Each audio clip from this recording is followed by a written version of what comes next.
મિત્રો જોઈ લ્યો, અમે આ ટમાટાના ખેતરમાં આવ્યા છે અને ટમાટા હવે ખરપવાની તૈયારી છે. સામે બળદ આવી રહ્યા છે, જુઓ ખરપાઈ રહ્યું છે.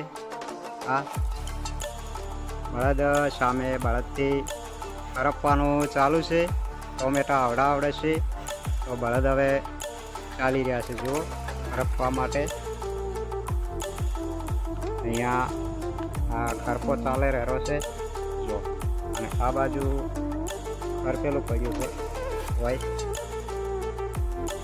જુઓ તો ધમધોકાર બળદ ચાલી રહ્યા છે. મિત્રો ફાર્મિંગ વિડીયો છે, ચેનલને સબસ્ક્રાઈબ કરી વિડીયોને લાઈક કરજો અને સપોર્ટ કરતા રહેજો મિત્રો. જો કે હવે બળદ કે જૂનવાણી ખેતી, અત્યારે તો ટ્રેક્ટર આવ્યા છે પણ આ વર્ષો પછી આ બળદ આપણને જોવા નહીં મળે, માટે જોઈ લ્યો કે પહેલાં આવી રીતના ખેતી થતી, કે જુઓ જોઈ લ્યો.